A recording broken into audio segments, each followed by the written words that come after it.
இந்த திராவிட முன்னேற்ற கழக ஆட்சி வந்த பிறகு எங்க பார்த்தாலும் போதைப் பொருள் விற்பனை விற்கிதுல்ல, போதைப் பொருள் விற்கிது இல்லைங்க.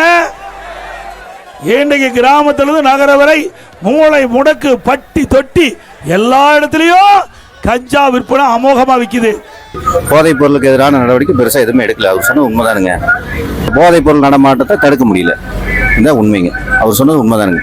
கொலை கொள்ளை திருட்டு வழிப்பறிவு பாலியல் கொடுமை நடக்காத நாளே இல்லை. இப்படிப்பட்ட ஒரு மோசமான ஆட்சி தேவையா? 100% உண்மைதானே. நீங்கள் டெய்லி பேப்பரில் பார்க்குறீங்க, தொலைக்காட்சியில் பார்க்குறீங்க. எத்தனை கொலை கொள்ளை கற்பழிப்பு இது வரைக்கும் யார் நடவடிக்கை எடுத்திருக்காங்க? எல்லா படம் மேலே என்னென்னா இந்த டிஎம்கே ஆட்சியில் காவல்துறைக்கு அதிகாரிகளுக்கு பெண்கள் பாதுகாப்பு இல்லை. அதிகமாக கடன் வாங்குவதில் நம்பர் 1 மாநிலம் தமிழ்நாடு.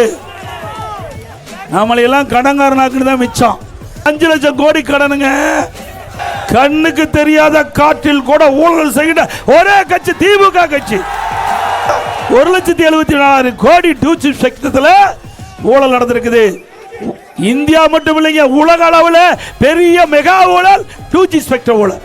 மக்களை தமிழகத்தை ஸ்டாலின் மாடல் அரசு, ஃபெயிலியர் மாடல் அரசு. Bye bye Stalin. நல்லாட்சினா எடப்பாடியார் தான். நல்லாட்சினா எடப்பாடியார் தான்.